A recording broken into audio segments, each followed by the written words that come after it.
교수님은 전용범 교수님이시고 부산대학교 대학원 박사과정을 수료하시고요. 지금 부산대학교, 부경대학교, 부산외국어대학교, 동서대학에 수강하고 계시면서 이제 저희 기류에 있는 박차정 여사 부분을 담당하게 되었습니다. 그래서 즐거운 시간이 되었으면 합니다. 일제시기에 한인 독립운동가들이 참 많죠. 많은데 여성들은 그렇게 두각이 잘 안 나타나 있습니다. 그런 중에서 제가 볼 때는 가장 그 불꽃 같은 삶을 살다 가신 분이 바로 이 박차정 의사가 아닐까 생각을 합니다. 이분은 1910년에 태어나가지고 1944년에 돌아가시거든요. 그러니까 이제 35, 우리 나이로 따지면 35세 돌아가시는 거죠. 근데 이분의 그 삶 자체가 이미 10대부터 이런 강력한 그 항일 이 투쟁으로 일관된 그런 삶을 사셨던 분인 것 같아요. 아버지나 어머니가 상당히 강력한 그 반일 의식을 가지고 있었던 집안이었다고 그럽니다. 그래서 아버지 같은 경우에는 한말에 그 탁지부 주사로서 청량기사로 있다가 우리가 나라를 빼앗기자 1918년에 자결을 하십니다. 유서를 남기고. 그러니까 그 정도 아주 좀 외골수 집안이죠. 우리 박차정 여사도 이런 그 집안 분위기 속에서 상당히 이 형제들도 강력한 그 항일 의식을 가지고 있었다고 이렇게 생각이 됩니다. 그러다가 25년도에 동네 일신여학교에 들어가게 됩니다. 동네 일신여학교 자체가 이 미션 스쿨이었지만서도 상당히 그 민족 교육을 강화시키고 있었던 그런 학교라고 합니다. 일신여학교 자체가 그랬던 것 같아요. 그래서 여기서 가르치고 있었던 과목들이 보면은 뭐 조선어, 역사, 또 지리, 뭐 이런 것들, 우리의 역사와 지리들을 상당히 많이 강조를 하고 있었다고 그래요. 그래서 아마 이런 민족 교육을 상당히 부러짓고 있었기 때문에 일신여학교 이 출신들이 우리 뒷날 1919년도 3.1 운동이 일어날 적에 부산 지역에서 아주 매우 빨리 초창기에 3.1 운동에 뛰어들기도 합니다. 아마 일신여학교에 이러한 지적 전통 분위기가 있었던 것 같아요.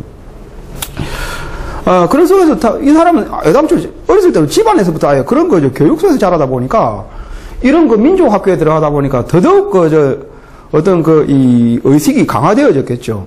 그래서 당시 학생 운동을 할 때는 가장 늘 앞장서 가지고 이것을 이끌었다고. 그런데 이분은 상당히 문학적 재질이 상당히 뛰어났던 분인 것 같습니다. 그래서 16살의 나이에 벌써 당시 일신여학교 잡지, 일신이라고 하는 잡지에 단편 소설을 씁니다. 철야라고 하는. 밤을 세운다는 뜻이겠죠? 철야라고 하는 단편 소설을 쓰는데, 이 철야라는 소설 자체가 바로 이 박차정의 이러한 자전적 성격의 소설이라고 그래요. 근데 그 내용이 보면은 일제 치하에서 이 감옥에서 돌아가신 어느 독립투사의 아들과 딸이 이제 아버지가 없으니까 얼마나 사회적으로 냉대를 받았겠습니까? 냉대와 억압 속에서 한 겨울철 사회의 냉대와 굶주림과 싸우면서 이 밤을 지새우면서 새벽이 오기를 기다린다는 그런 내용이라고 그래요. 그래서 이는 일제시기 우리 민족의 고난을 상징하는 그러한 것으로 민족의 해방을 염원하고 있는 그러한 소설이라고 합니다. 이런 박차정의 이러한 투철한 항일 의식이라고 할까요? 이것은 아마 큰오빠나 오촌 당숙으로부터 크게 영향을 받은 것 같습니다. 아버지가 돌아가시고 난 뒤에. 그래서 큰오빠 박문희와 이 오촌 당숙인 박일영의 활동에 영향을 많이 받았습니다. 큰오빠 박문희는 일본 메이지 대학에서 수학을 하고 당시 돌아와가지고 동네에서 동아일보 지국을 운영하면서 청년 운동을 하고 있었고요. 그러다가 1927년 신간회가 만들어지자 신간회 동네 주도청으로 이렇게 활약을 합니다. 또 한편 오촌 숙부 박일영은 당시 이 기장 사람으로서 이 부산 지역에 있어서는 아마 운동권에 대부였다고 그래요. 사실 운동권을 사실상 이끌어가는 사회주의 계열의 그 대부였다고 그럽니다. 그러다 보니까 이러한 박일영의 이 지도 아래 박차정 역시 이런 사회운동이나 항일의식에 상당히 눈을 많이 떴던 것 같습니다. 그래서 이런 것을 통해 가지고 박차정은 일신여학교도 다니고, 또 일신여학교의 학교적 분위기, 집안의 가풍, 또 숙부나 큰오빠의 역량, 이런 걸 통해서 아마 자기들의 나름대로 항일의식을 좀 다져나갔던 것 같습니다. 1920년대 중반에 들어오게 되면은 우리 한인 민족운동가들 사이에서 막 이게 잔아우로 이렇게 막 뿔뿔이 흩어져 있었단 말이에요. 그래서 이런 것들을 이렇게 가서는 안 된다. 그래서 민족협동전선을 같이 가자 하는 논의가 막 이루어진다고 그래요. 그래서 민족협동전선의 일환으로서 만들어진 것이 신간회라는 단체였고, 그 자매격 단체가 이 여성 단체가 이 건우회였습니다. 그래서 이 건우회는 기독교 세력을 중심으로 하는 민족주의 계열의 인사 여성들하고 사회주의 계열의 그러한 여성 단체들이 참여한 통일기관이었습니다. 이게 이제 27년도에 만들어져요. 그래서 건우회는 신간회와 마찬가지로 일본에 대한 저항과 반봉건 운동을 기치로 내걸고 있었습니다.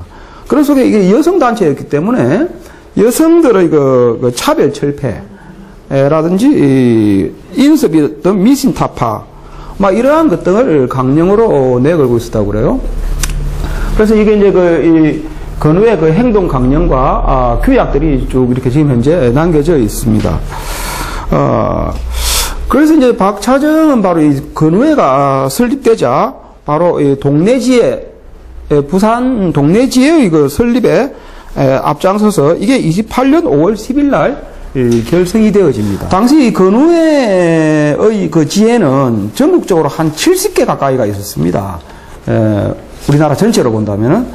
그 중에서 동네지회는 당시 많은 지회들 중에서 가장 확실한 이념을 가지고 운동을 펼침으로 해가지고 중앙회에서도 상당히 인정을 받았습니다. 그래서 이 박차정이 일선여학교를 졸업한 것은 29년 3월이었습니다. 바로 이 박차정이 28년도 동네지회 참가에 앞장서고 이 사람이 전국적으로 떠오르게 되는 것은 29년 3월 졸업 이후였던 것 같습니다. 그래서 그녀는 건우회 활동에 더욱 적극적으로 나서게 됩니다. 근데 이 건우회는 회장이 있고 그 아래 뭐 이렇게 집행부가 있는 게 아니고 일단 일종의 집단 지도 체제였습니다. 집행위원들이 함께 이렇게 토론을 해가지고 이끌어가는 집행위원 체제였어요. 그런데 초창기에는 이제 이게 서울에서 결성되다 보니까 중앙 집행위원들이 21명이 전부 다 서울 사람들이었습니다. 그러니까 서울 지역에 이제 사회주의 인사들이나 민족주의 계열의 인사들이 다 여기에 참여를 했던 것이죠. 그러다가 이제 전국 각지에 지혜가 막 들어서면서 지혜의 활동이 나타나면서 이 지혜에서 사람들이 올라옵니다. 그래서 이 2차 대회가 바로 여기에서 이제 박차정이 나서게 됩니다. 그래서 제2회 전국대회가 열린 1929년 7월에 박차정은 건우회의 중앙집행위원회에 선출되어서 중앙회에서 본격적으로 활동을 하게 됩니다. 그래서 당시 33명의 중앙집행위원 중 한 명이었습니다.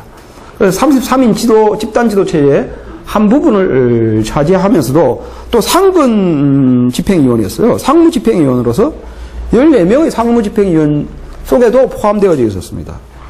그래서 건우회의 핵심 간부로서 활동하면서 선전 조직과 출판 부분에서 활동을 하고 있었습니다. 그녀가 이렇게 건우회에서 활동하고 있을 때 그녀의 오빠도 신간회에서 아주 정열적으로 활동을 하고 있었던 것 같습니다. 그런데 이 건우회가 문제가 되는 것이 29년 말에 광주에서 학생의구가 일어나요. 그래서 이제 학생의구가 광주 학생의구가 그거 아닙니까? 이제 일본인 열차 통합 거기에서 일본 남학생이 조선 여학생을 희롱하다가 조선 남학생들하고 한판 싸움이 붙죠. 그런데 일본 경찰들이 일본 애들은 다 풀어주고 조선 애들만 구속을 했거든. 그 소식이 이제 서울에 전해집니다. 29년 말에. 그러니까 서울의 여학생들이 아니 우리 남학생들이 우리를 위해 가지고 저렇게 땀을 하다가 애꿎게 갔는데 우리 입 다물고 있으면 되겠나? 뭐 이래서 좀 우리가 좀 저 남학생들을 풀어주기 위해서 좀 걸기라도 해야 되는 거 아니냐? 이런 분위기가 조성이 되고 있었다고 그래요.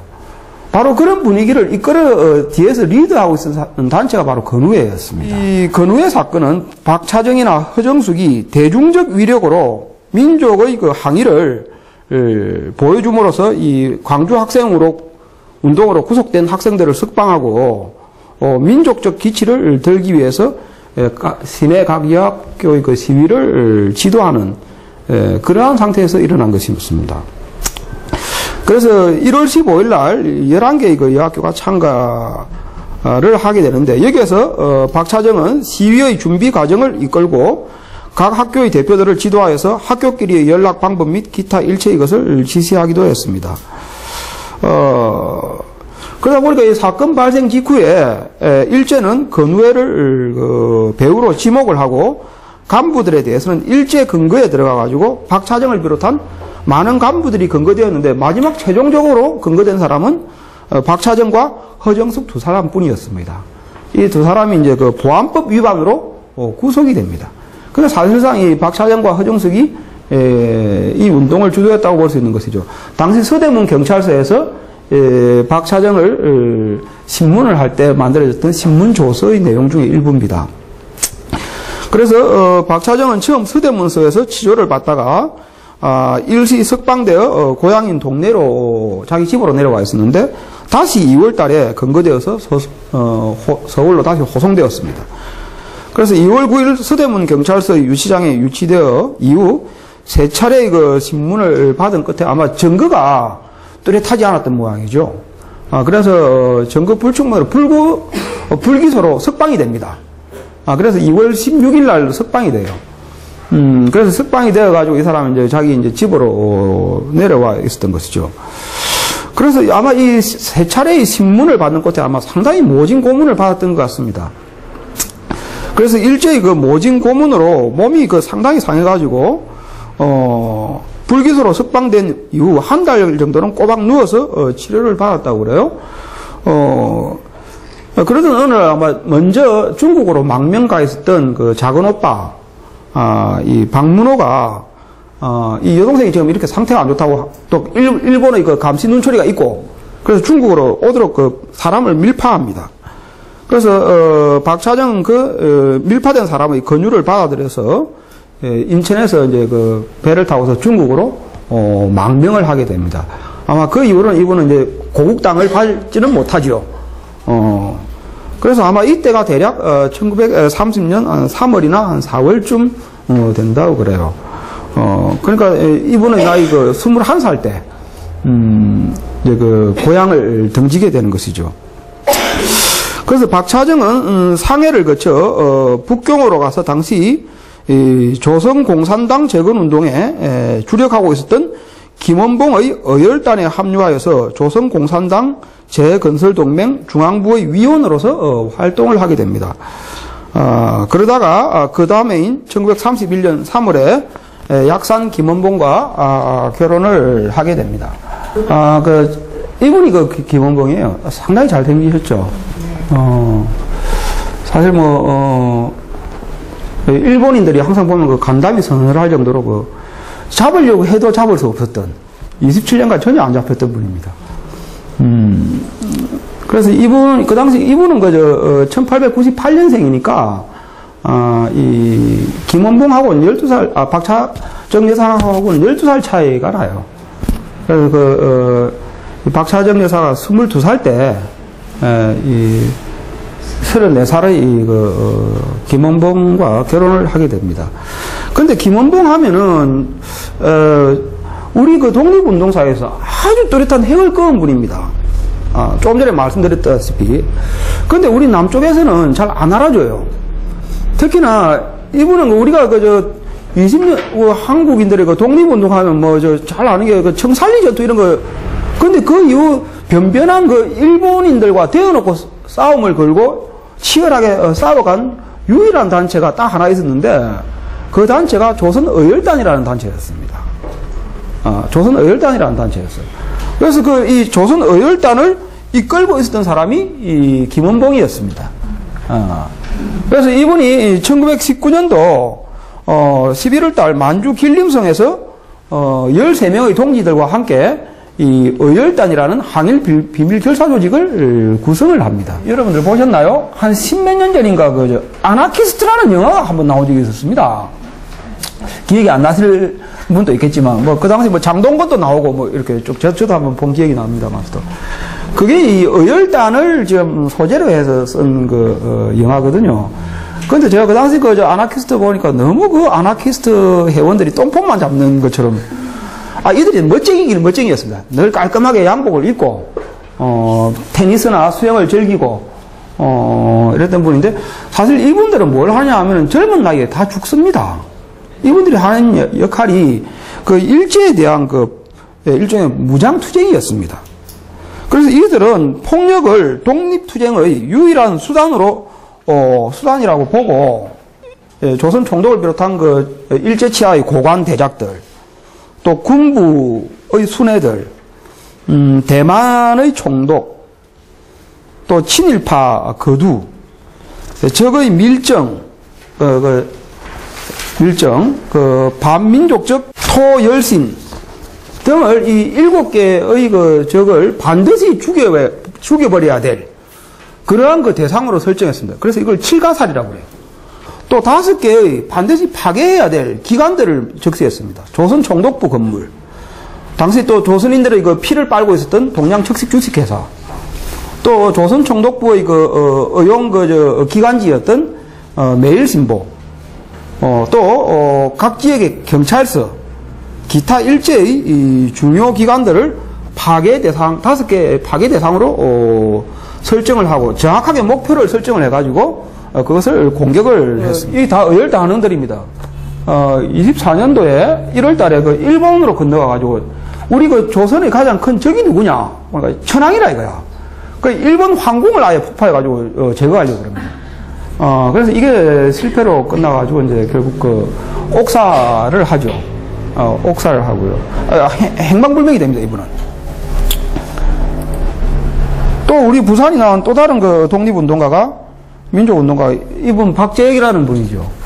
이분은 20년 9월 달에, 부산경찰서에 폭탄을 투척해가지고, 당시 서장을 비롯해서 부산경찰서 서장을 비롯해서 많은 사람들이 다칩니다.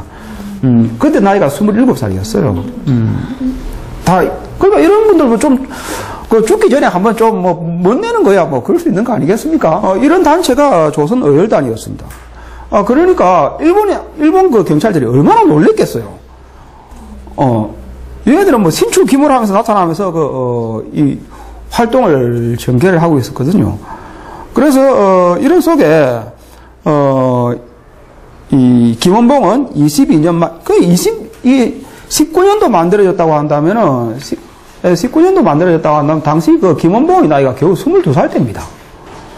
22살 때 이 사람이 이미 어열단을 이끄는 지도자였어요.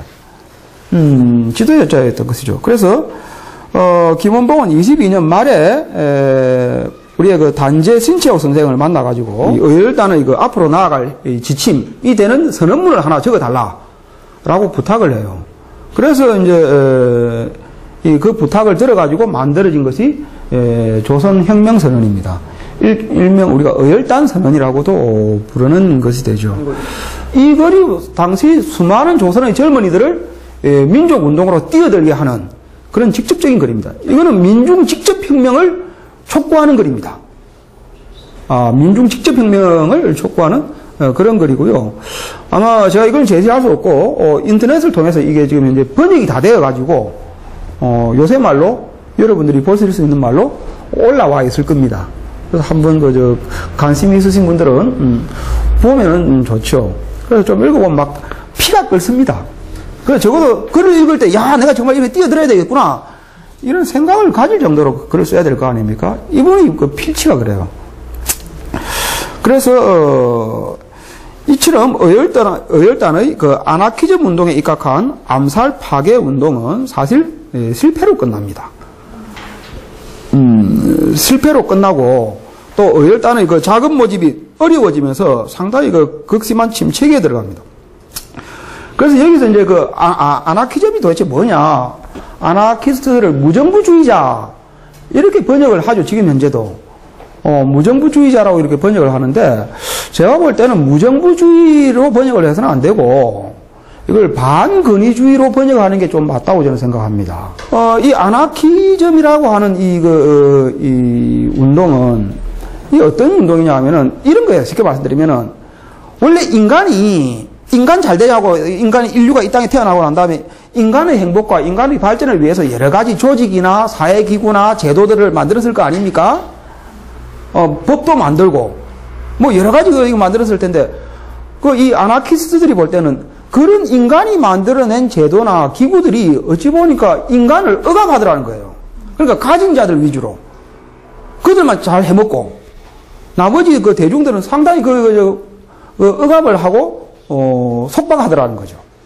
그래서 인간의 진정한 자유와 행복을 위해서는 이러한 모든 일체의 억압과 근위, 인간이 만들어낸 모든 근위나 일체의 속박을 다 깨부수자는 이야기입니다.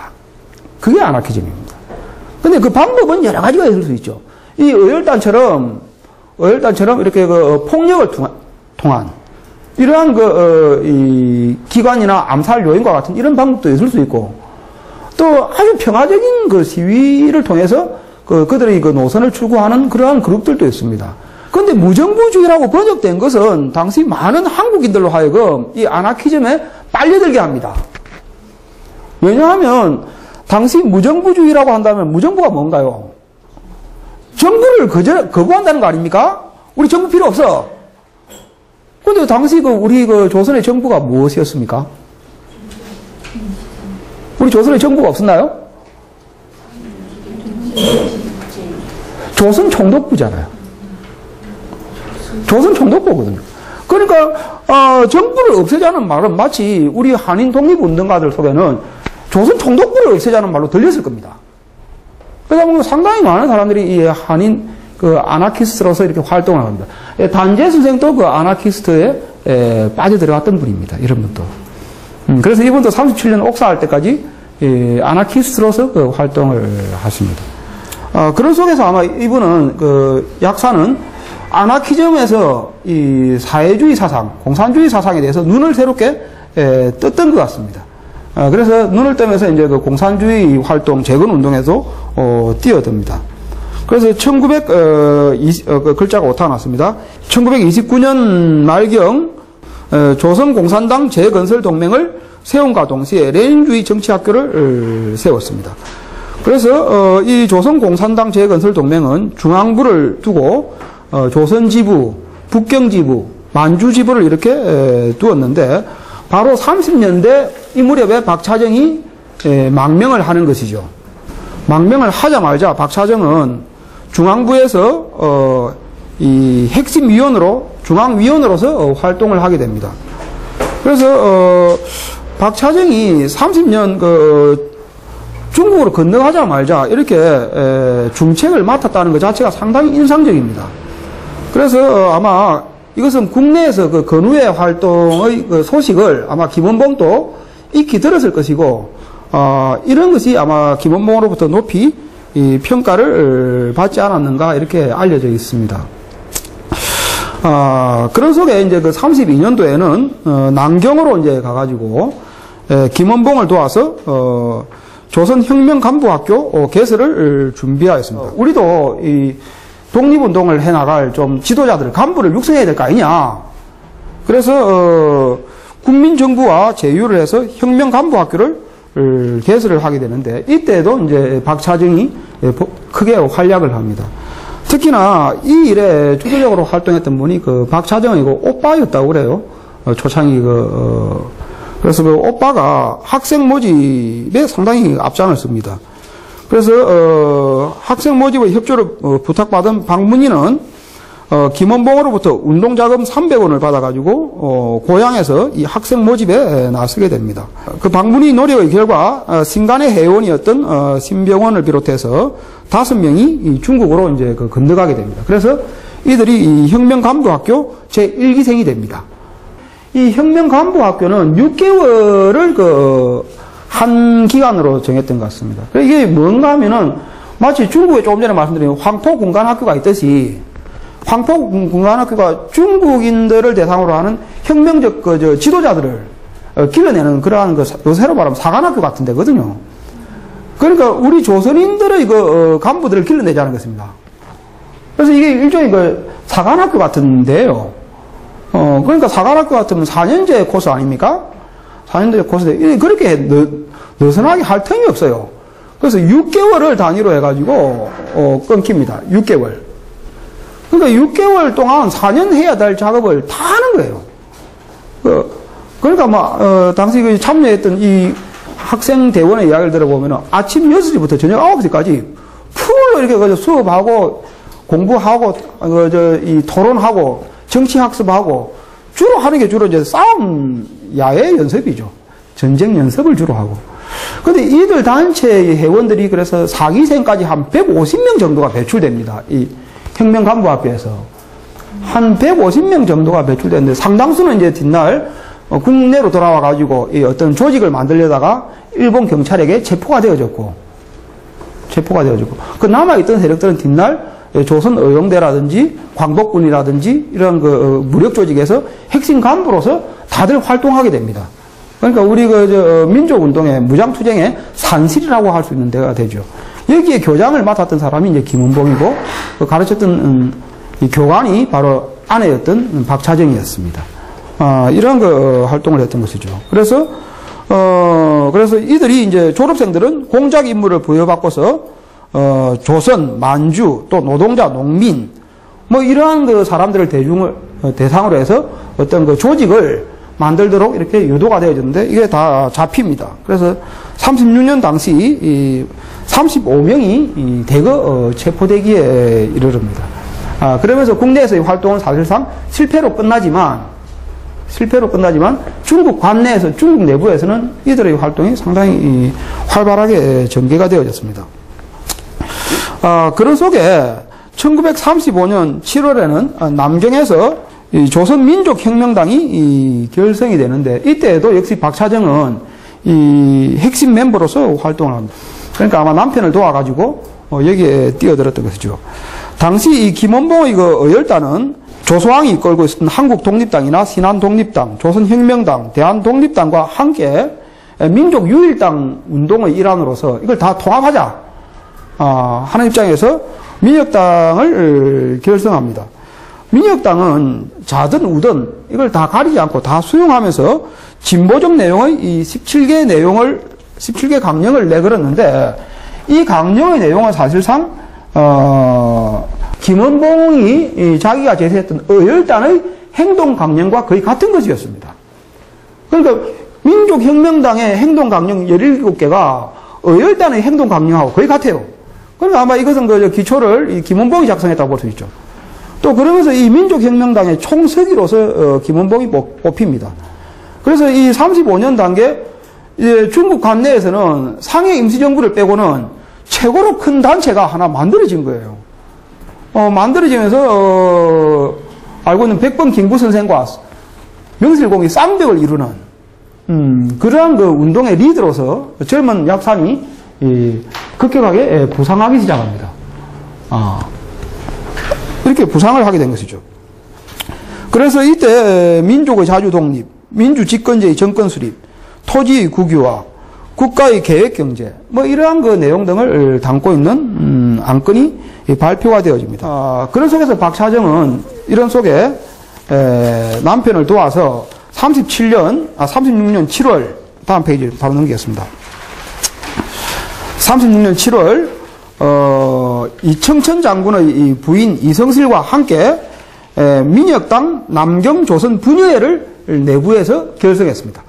그러니까 여자들만의 그러한 분여 단체를 결성을 하는데 이 단체는 해외에 있는 조선 분여의 총단결로 전민족적 통일 전선을 결성하기 위해서 마련된 것이었습니다. 그래서 그 기본 인식은 기본적으로 보면은 민족 해방과 여성 해방입니다. 그래서 우리가 왜 이렇게 지금 여성들이 이렇게 억압적인 상황에 놓여 있는가? 그것은 결국 우리가 일본 제국주의가 우리를 침범하고 우리를 억압하기 때문이다. 그러니까 우리의 이 부당한 사회적 지위를 틀어버리기 위해서는 제일 먼저 민족 운동에 나서야 된다. 뭐 그런 것이죠. 그래서 그 안에 내용이 쭉 나와 있습니다. 그래서 우리 여성이 봉건적 노예제도의 속박에서 벗어나고 식민지적 박해에서 벗어나 진정하게 해방되기 위해서는 일본 제국주의가 타도되어야 하고 조선의 혁명이 각 방면에서 진정하게 이루어져야 할 것이다. 이러한 그 기치를 내 겁니다. 그래서 만경 조선 분야의 구호는 전 조선 분야는 총단결하자. 민족혁명 전선에 무장 참가하자. 남녀의 차별을 철폐하자. 이것도 오타가 났습니다. 각국입니다. 각 나라. 각국의 분여해방운동과 연결하자. 등이 내세워졌는데 이것은 일찍부터 박차정이 늘 고민하고 있었던 여성운동과 민족운동의 차원에서 만들어진, 그래 아마 이 기본적인 골격은 박차정에 의해서 짜여졌을 거라고 학자들은 이야기하고 있습니다. 이런 내용들은 또 뒤날 나타납니다. 그런데 이제 민족혁명당이 해가지고 이제 상당히 세력이 커졌는데 37년도에 이제 그 중일 전쟁이 터져요. 아시다시피. 그래서 중국과 일본이 본격적으로 전쟁을 벌입니다. 그래서 중국 관내에 있는 우리 독립운동단체는 크게 두 개의 계열로 쪼개어집니다. 크게 보면 두 개의 계열로 나누어지는데 하나가 김구 선생이 이끌고 있었던 그런 강복운동단체 연합회였고, 한국 강복운동단체 연합회였고, 또 하나가 바로 이 조선민족전선연맹이었습니다. 이것을 이끌고 있었던 사람이 이 약산 김원봉이었습니다. 그래서 37년 이후로 이 두 개의 독립운동단체가 당시 중국 관내에서 독립운동을 리드하는 그런 형국이었습니다. 그래서 민족전선은 좀 약간 좌파 쪽이라고 볼 수 있죠. 좌파 쪽이라고 그랬습니다. 그래서 조선 국내외의 모든 민족혁명가를 망라하는 민족통일전선을 결성하고 한중 민족연합전선을 결성하여서 항일전선에 나서는 것을 목적으로 하고 있었습니다. 그때 바로 이런 자기 남편이 이제 이걸 민족전선을 사실상 이끌어갈 때 박차정은 이때 일본에 대한 라디오 방송을 하기도 하고, 아마 이제 일본에 대한 그 경고 방송이죠.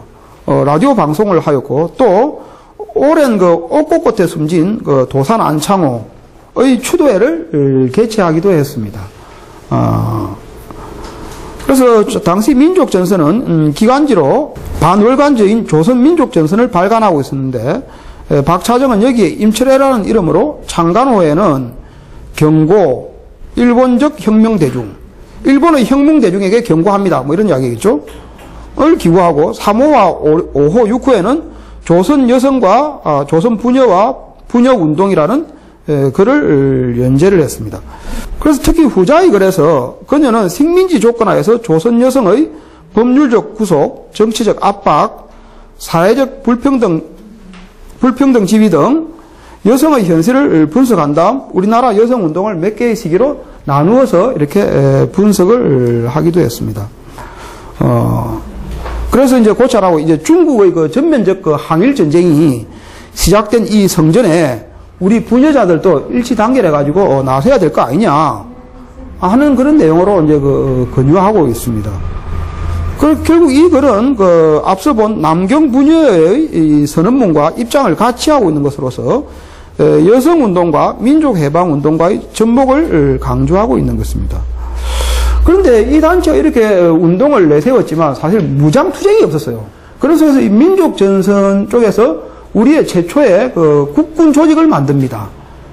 그 국군 조직이 바로 1938년 10월 10일 날 바로 중국 국민당 정부의 도움을 받아가지고 만들어진 것이 조선의용대라고 하는 부대였습니다. 가운데 있는 이 양반이 지금 사진이 안 좋아서 그렇죠. 이분이 김원봉이고 이 조선의용대 총대장이었습니다. 이 조선의용대가 우리는 우리는 광복군밖에 모르잖아요.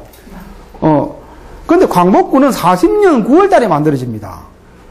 40년 9월 달에 만들어져요. 이건 38년 10월 10일 날 만들어져요. 그리고 중국 국민당 정부가 최초로 인정한 조선의 부대입니다. 조선의 부대. 그래서 이게 처음에 한 100명 정도로 출발하다가 한 1년 남짓 만에 한 300명 정도로 숫자가 늘어납니다. 사실 너무 숫자가 작았어요. 너무 숫자가. 그래서 이 주력 부대가 뒷날 우리 한국인들이 많이 거주하고 있는 황하강, 황하 쪽으로 옮겨갑니다. 주력 부대가. 그래서 이제 당시 이제 이 조선 의용대가 두 개로 쪼개어진 거죠. 쪼개어집니다. 그 전까지 전체를 이끌어갔던 분이 이 김원봉이었습니다. 그래서 이 항일 무력 조직인 조선 의용대가 항구에서 결성되어졌습니다. 김원봉에 의해서 지도되었던 초기 의용대는 조선 민족의 입장에서 중국 항전에 참가한다는 것, 또 일제타도, 조국 해방의 임무를 내걸고서 활동을 벌였습니다. 이때 박차정은 22명으로 구성된 부녀 복무단장으로서 활동을 하게 됩니다. 이 부녀 복무단이 하는 역할은 주로 이제 직접적인 전투보다는 전선의 의용대원들을 방문해서 물품이나 가족 소식을 전달해주고 또 전단이나 표, 팜플렛 같은 거 이렇게 선전 활동 이런 것들을 주로 이렇게 담당을 했다고 합니다. 그런데 이 의용대가 중국 남쪽에서 결성이 됐단 말입니다. 남쪽에서 결성되다 보니까 이게 한국인들이 얼마 없으니까 이게 단체가 안 커져요, 잘. 그래서 의용대에서는 한국인들이 많이 살고 있는 화북 지방으로 옮겨가자는 결의를 하게 됩니다.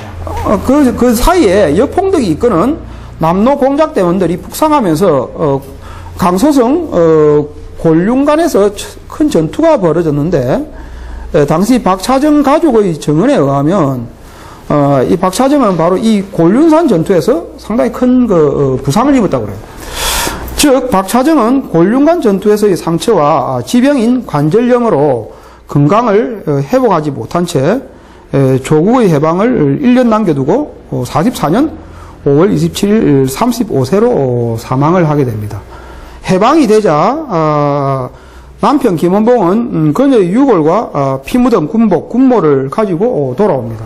그 유골은 거두어가지고 자기의 고향인 밀양으로 내려가서 감천동 뒷산에 안장을 했다고 그래요. 그래서 이제 이때 태극기에 쌓여가지고 이제 그 안장하는 그때 장면입니다. 그런데 이 약산의 집안은 당시 이 밀양에 선산이 있었다고 그래요. 선산이 있었으면 당연히 선산에 묻어야 됐을 텐데 이상하게 약산은 선산에 안 묻고 다른 쪽에 공동묘지에 묻었습니다. 그런데 이게 어찌 보면은 이 박차정 여사를 살게 했는 건지도 모르겠어요. 당시 남쪽에서는 아시다시피 보도연맹이라는 조직이 됩니다. 그죠? 좀 사회주의 운동에 가담했던 사람들은 보도연맹에 다 이렇게 도장을 찍게 해요. 그럼 너희들 다 살게 해주겠다. 해가지고 도장을 찍는데 이게 어떻게 됐을까요? 한국 전쟁 때 싸그리 몰살시킵니다. 한 30만 명쯤 된다고 그러죠. 이때 이 약산의 이복 동생 4명도 전부 다 보도연맹과 관련돼가지고 다 학살당하고 이분만 살아남았다고 그래요. 거기다가 당시 아버지는 나이가 80이 넘었는데 완전히 빨갱이 자식을 뒀다고 해가지고 완전히 천대받으면서 멸시 속에서 아주 비참하게 죽었다고 그래요. 집안이 완전히 무너진 것이죠. 무너지는 속에서 아마 박차정의 무덤도 선산에 놔놨으면은 어떤 피해를 봤을지 알 수가 없죠. 그런 속에서 이 박차정은 우리의 역사 속에서 사라져 버렸습니다. 우리 한국 독립운동사에서도 싹 빠졌고, 전혀 알 수 없었거든요. 자기 이렇게 위대했던 남편도 좀 안 알려졌으니까 전혀 알 수가 없었던 것이죠.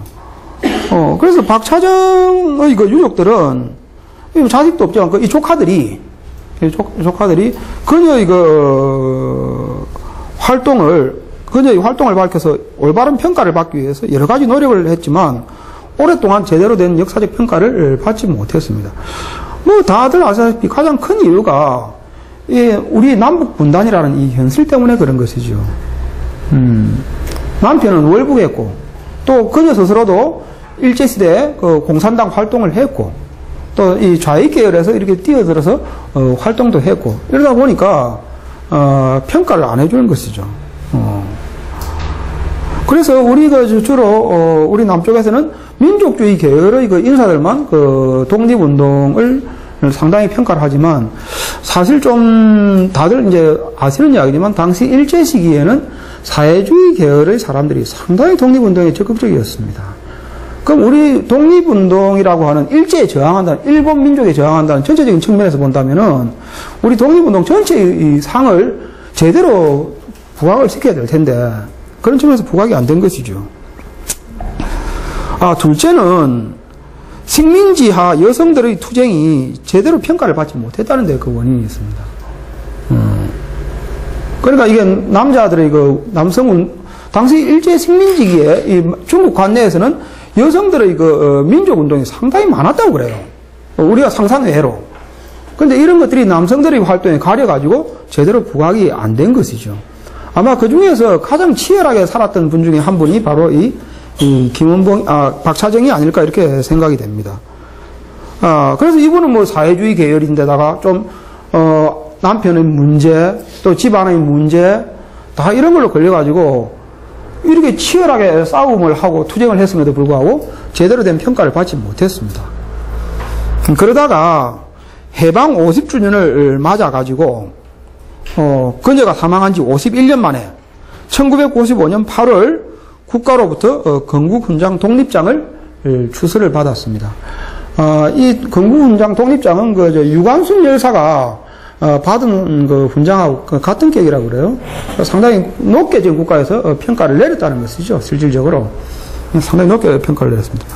96년도에는 부산문화방송에서 8.15 특집으로 대륙의 들꽃 박차정을 방영을 해서 박차정이라는 사람이 누군가 하는 걸 부산 사람들에게 알렸습니다. 제가 그래서 이걸 쭉 이 강연을 준비하면서 조사를 하다 보니까 일제 시기 여성운동가들이 여러 명의 여성운동가들이 나타납니다.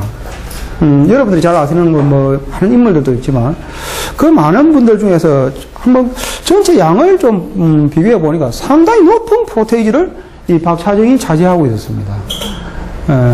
그럼에도 불구하고 우리 대중들에게는 거의 안 알려진 것이죠. 부산의 그런 위대한 저는 여성운동가로서 손꼽을만 하지 않을까 이런 생각을 합니다. 정말 불꽃 같은 삶을 살다가 간 뜨거운 여자였다고 봅니다. 저 여기까지만 하도록 하겠습니다.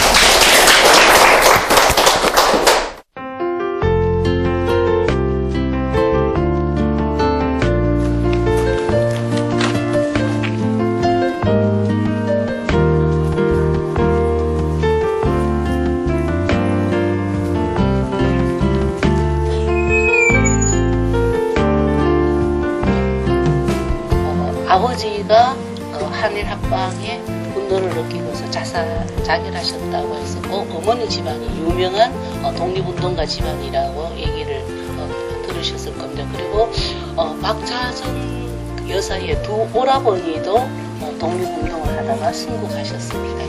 순국하셨는데 지금 이렇게 들어와서 보면은 집이 아담하게 남아있죠. 그죠? 남아있는 것은 부산시하고 그리고 보훈처에서 상당히 노력을 해서 생가를 갖다가 보훈했습니다.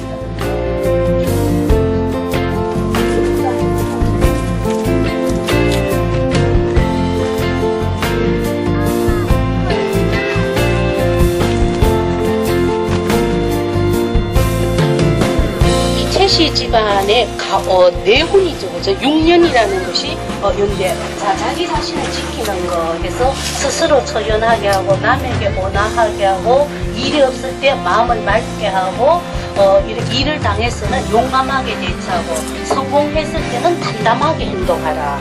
그리고 실패했더라도 너무 좌절하지 말라고. 그래서 어찌 보면은 유학의 중용을 가르친 겁니다. 그래서 중용을 가르치고 조급하게 굴지 말고 좀 더 담대하게 살아라라고 하는 요와 같은 것을 내세웠던 거라고 볼 수 있는데, 자, 이러다 보니까 최씨 집안의 그 어르신들의 호가 스스로를 뭐냐면 나는 바보다. 자, 이 바보라고 하는 겁니다. 그래서 대우, 큰 바보, 둔차, 모자란 사람 이런 식으로 했습니다. 그래서 그걸 갖다가 아까 보니까 이제 이 지방리에다가 문설주에다가 적어놨더라고요. 그런 것도 이제 한번 보시면 되겠고요. 그리고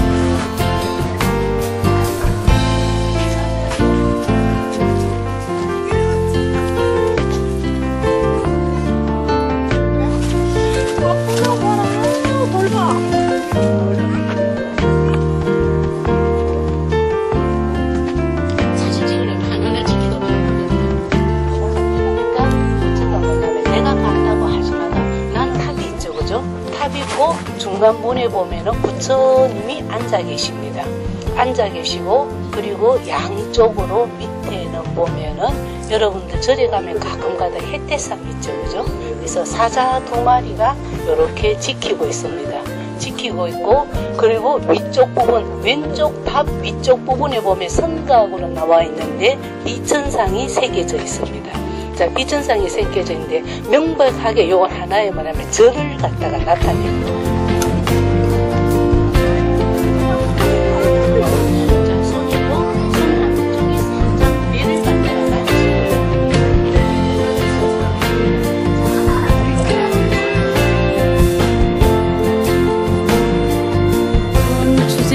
독립운동가의 삶과 자취를 찾아서입니다. 그래서 이번에 주로 이제 살펴봤던 것이 부산의 대표적인 독립운동가였던 백산 안희재, 그리고 여성 독립운동가였던 박차정 씨를 살펴봤고, 독립운동가였지만 그냥 독립운동만 하셨던 것이 아니고 그 당시 어떤 시대 변화와 더불어서 기업가의 정신을 내세워서 민족 자본을 육성하고 민족 기업을 육성하고자 했던 분이고, 또 더 나아가서 이들은 후세를 위하여서 인재 양성을 위해서 많은 기여를 하였던 분이라고 볼 수 있습니다.